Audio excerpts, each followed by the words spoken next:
اور اس کے گلی کوچوں میں حضور صلی اللہ علیہ وسلم کے چلنے پھرنے کا استحضار ہے۔ امام غزالی رحمہ اللہ کہتے ہیں کہ جب سے تیری نظر مدینہ پاک پر پڑے، اس مضمون کو اپنے ذہن میں رکھ کہ یہ وہ شہر ہے جس کو اللہ جل شانہ نے اپنے نبی صلی اللہ علیہ وسلم کے قیام کے لیے پسند فرمایا اور اس کی طرف ہجرت تجویز کی، اور یہی وہ شہر ہے جس میں اللہ جل شانہ نے شریعت مطہرہ کے فرائض نازل کیے اور حضور صلی اللہ علیہ وسلم اپنی سنتیں جاری کی۔ اس شہر میں آ کر دشمنوں سے جہاد کیا، اس شہر میں آپ کے دین کو غلبہ حاصل ہوا، یہاں تک اس شہر میں آپ صلی اللہ علیہ وسلم کا وصال ہو کر آپ کی قبر مبارک بنی، اور اسی میں آپ کے 2 وزیروں کی قبر بنی، یعنی سیدنا ابوبکر رضی اللہ عنہ، سیدنا عمر رضی اللہ عنہ، اور اسی میں آپ کے 2 وزیروں کی قبر بنی، اور اس میں حضور اقدس صلی اللہ علیہ وسلم کے قدم مبارک جا پڑے، اور یہ سوچتا رہے کہ جس جگہ بھی تیرا قدم پڑے وہاں کسی نہ کسی وقت میں حضور اقدس صلی اللہ علیہ وسلم کا قدم مبارک پڑا ہوگا۔ اس لیے کہ آدمی مسنوی میں رہتا ہے، آنا جانا اٹھنا بیٹھنے ہوتے، اور جنت ریاض الجنہ میں روزوں کے ارد گرد، تو یہ جو روزہ ہے یہ تو عائشہ کا کمرہ تھا، عائشہ کا گھر تھا، آپ وسلم آرام فرمائے، تو جس کمرے جس گھر کے سامنے آدمی جاتے تھے آپ وسلم ہزاروں مرتبہ وہاں سے گزرے ہوں گے، اور جہاں اللہ کے نبی نے خطبہ دیا، جہاں اللہ کے نبی نے نماز پڑھائی، آپ وسلم بیٹھتے تھے صحابہ کے ساتھ، تو یہ ساری وہ مبارک جگہ ہے، وہاں انتہائی خیال کرنا چاہیے، انتہائی عظمت کے ساتھ سکون کے ساتھ رہنا چاہیے کہ جس جگہ بھی تیرا قدم پڑے وہاں کسی نہ کسی وقت میں حضور اکرم صلی اللہ علیہ وسلم کا قدم مبارک پڑا ہوگا۔ تو میرے دوستو، جہاں پیارے نبی کا قدم مبارک پڑا ہو اس مٹی کتنی مبارک ہوگی، اس جگہ کتنی مبارک ہوگی، اور پھر ہماری خوش قسمتی کہ اللہ ہمیں وہاں لے جائے، ہاں جی، لیکن وہاں قدم کتنے یعنی احتیاط سے رکھنا چاہیے۔ اس لیے اپنا قدم نہایت سکون و وقار کے ساتھ اس بات سے ڈرتے ہوئے کہ اس جگہ حضور صلی اللہ علیہ وسلم کا قدم مبارک بھی پڑا تھا، اور حضور صلی اللہ علیہ وسلم کی رفتار کی جو کیفیت حدیث میں آئی ہے اس کو تصور کرتے ہوئے چلیں۔ اسی کے ساتھ ہی حضور صلی اللہ علیہ وسلم کی عظمت، رفعت، شان، جلالت، عظمت، مرتبت کہ اللہ جل شانہ نے اپنے پاک نبی کے ساتھ ساتھ حضور صلی اللہ علیہ وسلم کا نام مبارک رکھا، ذہن میں رکھو اور اس سے ڈرتے رہو کہ کہیں بھی ادبی کی نحوست سے اپنے پہلے نیک اعمال بھی ضائع نہ ہو جائے۔ یہ امام غزالی رحمہ اللہ نے قرآن پاک کی آیت یا ایھا الذین آمنوا لا ترفعوا اصواتکم الآیہ حجرات کی مضمون کی طرف اشارہ کیا ہے، جس کا ترجمہ یہ ہے کہ ایمان والو تم اپنی آوازیں نبی کریم صلی اللہ علیہ وسلم کی آوازوں سے اونچی نہ کرو، اور نہ ان سے ایسے زور سے گفتگو کرو جیسے کہ آپس میں ایک دوسرے سے گفتگو کرتے ہو، ایسا نہ ہو کہ اس سے تمہارے اعمال برباد ہو جائے اور تمہیں خبر بھی نہ ہو۔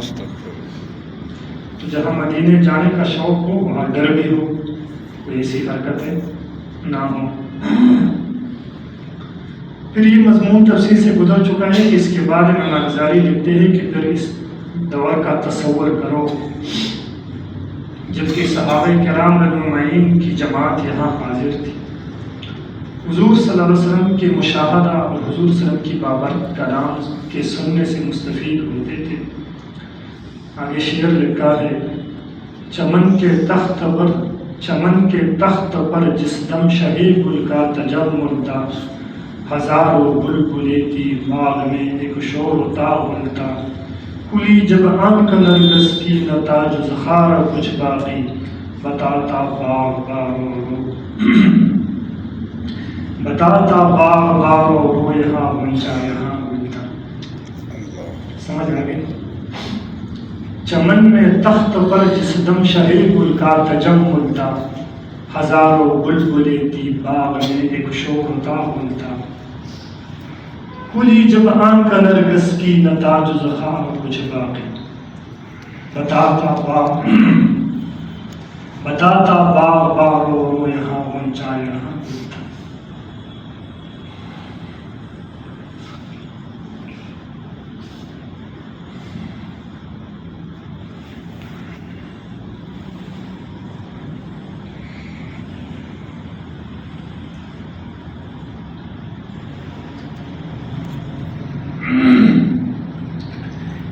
اس کے بعد اس پر افسوس اور رنج و غم کرو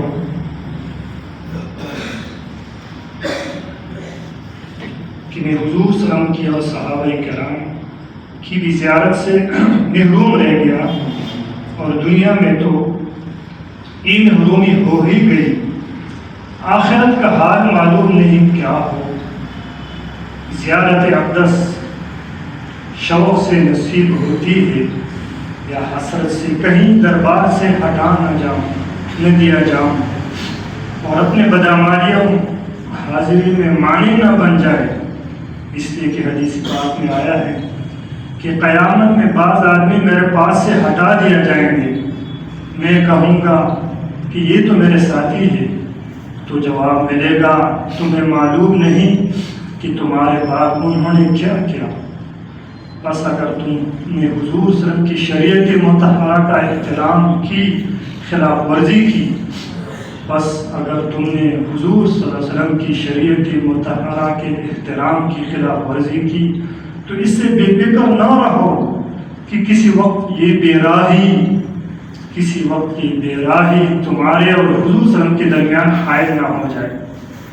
اور اس کے ساتھ اللہ کی پاک ذات سے امیدیں وابستہ رکھو کہ جب اس نے دنیا میں اتنے دور وطن سے اس دربار کی حاضری کی سعادت نصیب فرمائی، تو اس کے لطف کرم سے بعید نہیں کہ آخرت کی بابرکت زیارت سے محروم نہیں فرمائے گا انشاءاللہ. حق تعالی شانہ اس سعادت سے اس سیاکار کو بھی نواز دے. آمین یا رب العالمین بوسیلت نبی کا سید المرسلین صلی اللہ علیہ وسلم. دوستو، اپنے نبی سے محبت کرنا، اپنے نبی کے تذکرے کرنا ایمان کا حصہ ہے. آج ہم اس سے محروم ہو گئے اور آج اس سے ہم دور ہو گئے.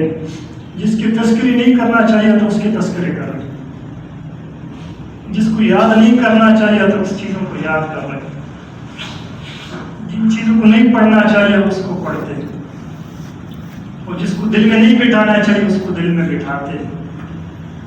جو ہمارے لیے قربان ہوئی، جو ہمارے لیے وطن کو چھوڑا، جو ہمارے لیے گلیوں میں گھسیٹے گئے، جو ہمارے لیے چہرے پہ اس کا تھوکا گیا، جو ہمارے لیے چہروں پہ مٹی ڈالی گئی، اور جو ہمارے لیے اپنے بیٹیوں کو قربان کر دیا، اور جو ہمارے لیے میرے دوستوں وطن کو قربان کر دیا، عزت کی پرواہ نہیں کی. آج ہمیں اس نبی کا پتہ ہی نہیں کہ نبی سے محبت کیسے کی جاتی ہے، نبی کو کیسے یاد کیا جاتا ہے. میرے دوستوں، کسی سے سن لو تو ہمیں 2 شعر بھی نہیں آتے، ہمیں 2 شعر بھی نہیں آیا کرتے کہ اپنے نبی کے بارے میں کوئی اچھا سا شعر پڑھے. میرے دوستوں، اس کو یاد کرے. اور دنیا کے بارے میں ہم اتنی باتیں شروع کرتے، ختم نہیں ہوتی. کوئی کس کی کتاب پڑھتے، کوئی کس کی کتاب پڑھتے. میرے دوستوں، اپنے نبی کے بارے میں بھی پڑھتے. سیدنا جعفر رضی اللہ عنہ آپ سب کے چچا زاد بھائی ہیں، قریبی رشتہ ہے. قریبی رشتہ بعض اوقات اتنی کشش نہیں ہوتی، لیکن وہ ہجرت کر کے حبشہ میں چلے گئے، پھر مکے کو یاد کیا کہ اللہ کے نبی تو مکے میں ہیں، صحابہ ارد گرد ہوں گے، آئے میں دور ہوں. ہجرت بھی کی، سفر کے سب کچھ تھا. تو وہاں ہوا کو مخاطب ہو کے فرمایا ان اختیاری حسبا یومن بلا بیت الحرم بلغ سلامی روضة فيها نبی المحترم من وجهه نور الدجى من كفه بحر الكرم طوبى لأهل مکہ فیہم نبی المحترم. یہ ہوا میرے پیغام پہنچا دے. ان الدیار حسبا یوما الی بیت الحرم، جب بیت الحرم سے آپ کا گزر ہو تو ان کو بتا دیں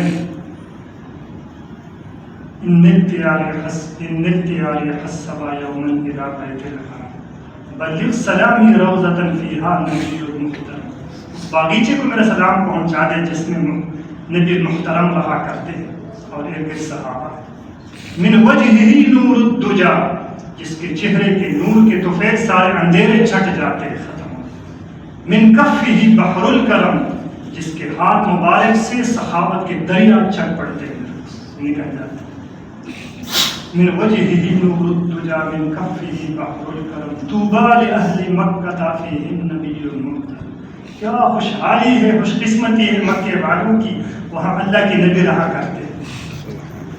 میرے دوستو، مدینے کی محبت، مدینے والے کی محبت، نبی کی محبت اور عشق کا، اس عشق کی علامت یہ ہے کہ ہم نبی کی سنتوں کو میرے دوستوں اٹھا اٹھا کے سینے سے لگائیں، جھوم لیں، اپنی شکل صورت میں نبی کی سنتیں ہو، اپنے لباس میں نبی کی، جہاں سن لو نبی کی سنتیں ہیں، ہر چیز سے پیاری لگے میرے دوست۔ آج امت کے ہاتھ بنا ہوا ہے، غیر کے طریقے اچھے لگتے ہیں، غیر کا لباس اچھا لگتا ہے، غیر کی شکل صورت اچھی لگتی ہے، نبی کے طریقے سب سے زیادہ، جو کوئی داڑھی رکھ لے، سر پہ ٹوپی رکھ لے، یہ مولوی ہے۔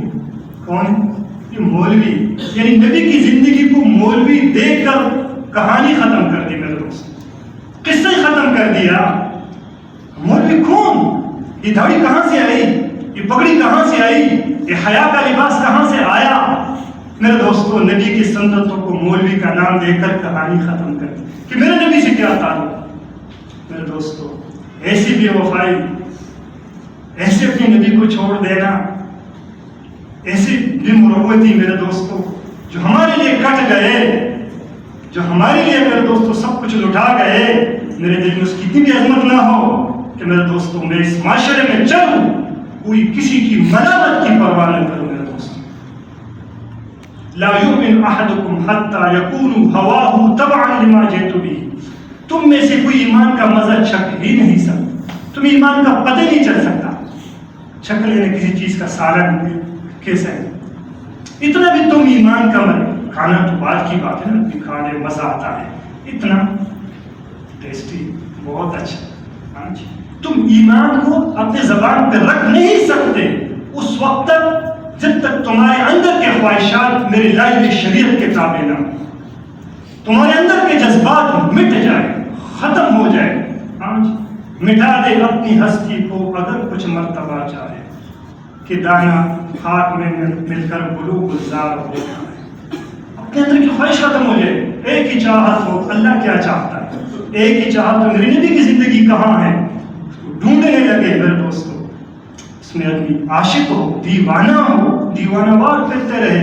اور میرے دوستو، عشق سیکھا جاتا ہے صحابہ کی جماعت سے، یہ اس معاشرے میں نہیں، یہ معاشرہ تو میرے دوستو اس میں تو آدمی پتہ نہیں کہاں سے کہاں تک پہنچ جاتا ہے، یہ معاشرے سے اسلام نہیں سیکھا جاتا جس میں ہم زندگی گزارے جاتے ہیں میرے دوستو، اس میں اسلام سے بیزاری پیدا ہو جاتی ہے جس معاشرے میں ہم رہتے ہیں، اس ارد گرد کے ماحول سے اسلام کا مزہ نہیں آتا میرے دوستو۔ دین سیکھنا ہو، ایمان سیکھنا ہو، صحابہ کی جماعت کو دیکھنا پڑے گا، اس کو کھولنا پڑے گا، صحابہ کو میرے دوستوں قریب سے دیکھنا پڑے گا، وہ کیسے قدردان تھے۔ اللہ کے نبی نے سنان بن مالک کو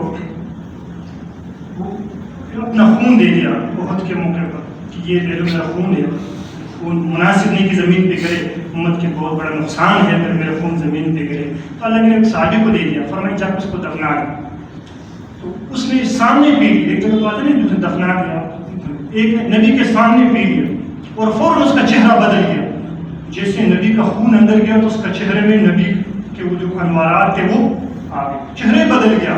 اللہ کے رسول نے فرمایا کہ جس کے بدن میں میرے خون کا قطرہ جائے گا جہنم کی آگ بھرا۔ آپ ادھر غور کر لیں کہ خون پینا جائز نہیں، نبی نے حکم نہیں دیا کہ میرے خون پیو، پی لیا تو انہوں نے فرمایا جہنم کی آگ کیا ہے، اس پہ حرام۔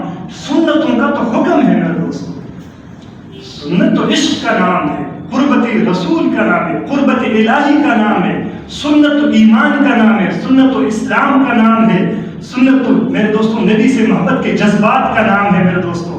اور پورا کا پورا شہر میرے دوستوں دیکھا نہیں جاتا، انسانوں دیکھا نہیں جاتا کہ اللہ کہاں ہے مسلمان، کہاں ڈھونڈو میرے دوستو، مسلمان کہاں ہے؟ نہ چہرے سے پہچانا جاتا ہے، نہ لباس سے پہچانا، نہ انداز سے پہچانا جاتا ہے میرے دوست۔ ہمیں اپنے نبی کو لینا پڑے گا، ہمیں اپنے نبی سے عشق کرنا پڑے گا، اور اس کو میرے دوستو سیکھنا پڑے گا۔ اس عشق کے بغیر ہم اللہ تک نہیں پہنچ سکتے۔ أَلَمْ نَشْرَحْ لَكَ صَدْرَكَ وَوَضَعْنَا عَنْكَ وِزْرَكَ الَّذِي أَنْقَضَ ظَهْرَكَ۔ میرے دوست، اللہ اپنے نبی سے فرمائے ہم نے اپنے سینہ کشادہ نہیں کیا، آپ سے بوجھ کو نہیں اتارا۔ میرے دوست، نبی کی کسی شان بیان کی تو اللہ ہم سب کو اپنے نبی کی محبت نصیب فرمائے، اللہ ہمیں مدینے کی محبت نصیب فرمائے۔ لیکن یاد رکھنا میرے دوستو، مدینے کی صرف مدینے کی محبت نبی کی ذات کی وجہ سے ہو۔ اس میں دوستو بعض اوقات ہم حج کی تمنا تو کرتے ہیں، ادھر نماز نہیں پڑھتے، مدینے کی تمنا کرتے، سنتوں کے خیال نہیں کرتے۔ بغیر سنتوں کے روض رسول کے سامنے جانا علماء نے خطرہ لکھا ہے۔ اگر آپ کو دلیل کی ضرورت ہے تو پھر مجھ سے پوچھ لیں، میں آپ کو دلیل بتا دوں کہ کہاں لکھا ہے۔ بغیر سنتوں کے نبی کے روضے کے سامنے جانا علماء نے خطرہ لکھا ہے کہ مردود نہ ہو جائے کہ نبی فرمائے کیا شکل لے کر آئے میرے پاس۔ میرے دوستو، نبی تو اپنی زندگی سے، نبی تو اپنی سنتوں کے لیے جان دی، وطن کو چھوڑا، اپنی اولاد کو قربان کر دیا۔ آج ہم زندگی کو چھوڑ کے ہم اسلام کے بڑے بڑے دعوے کرتے ہیں۔ اسلام نبی کی سنتوں کے بغیر نہیں ہے۔ نبی کا عشق، نبی کی محبت میرے دوستو نبی کی سنتوں کے بغیر نہیں۔ قل ان کنتم تحبون اللہ فاتبعونی، اللہ کو لینا چاہتے ہو تو نبی کی پیروی کرو، نبی کے نقش قدم پہ چلو۔ اور میرے دوستو اس کو یاد رکھنا، تین باتیں میں آپ سے کہہ رہا ہوں، تین جملے ہیں، اس کو یاد رکھنا۔ ہمیں اللہ کو راضی کرنا ہے۔ کیا کرنا ہے؟ اللہ کی عبادت کرنی ہے، اس کو راضی کرنا ہے محبت کے راستے سے، عشق کے راستے سے۔ عبادت اس نہیں کہ اللہ کی طرف سے بوجھ ہے، ہم اس رب سے محبت کر کے اس کی عبادت کرنی ہے۔ اللہ کی محبت نبی کے طریقوں کے بغیر نہیں ہے، نبی کی زندگی صحابہ کے بغیر نہیں ہے۔ کتنی باتیں ہو گئی؟ تین۔ اللہ کو راضی کرنا ہماری زندگی کا اولین مقصد ہے۔ اللہ کو راضی کرنا نبی کے طریقے کے بغیر نہیں ہو سکتا۔ نبی کی زندگی صحابہ کے بغیر نہیں سمجھی جا سکتی۔ صحابہ نہیں سمجھو گے تو نبی کی زندگی کیسے سمجھو گے؟ نبی کی زندگی صحابہ کی زندگی کے بغیر سمجھ میں نہیں آتا، اور صحابہ کی زندگی علماء کی زندگی کے بغیر سمجھ میں نہیں آتا۔ تمہیں صحابہ تک کون پہنچائے گا؟ علماء حق، علماء آخرت، جو علماء کی توہین کرتے ہیں، جو علماء کے میرے دوستو حل کی بات کرتے ہیں، یہ صحابہ تک نہیں پہنچ سکتے۔ جو صحابہ تک نہیں پہنچ سکتے، رسول اللہ تک نہیں پہنچ سکتے، میرے دوستو بہت غلط راہوں پہ چلا جائے گا۔ اس لیے ان علماء کی قدر کرو، علماء آخرت کی، یہ تمہیں صحابہ تک پہنچا دے گا، اور صحابہ تمہیں نبی تک، اور نبی تمہیں ہمارا ہاتھ پکڑ کر تمہیں اللہ کی رضا تک پہنچا دے گا۔ سارے انشاءاللہ کوشش کریں گے، علماء اور نیک لوگوں کی مجلس میں بیٹھتے رہیں گے۔ اللہ تبارک و تعالیٰ نے دوستوں ہمیں آگے بڑھنے کی توفیق دے۔ الحمدللہ رب العالمین، والصلاۃ والسلام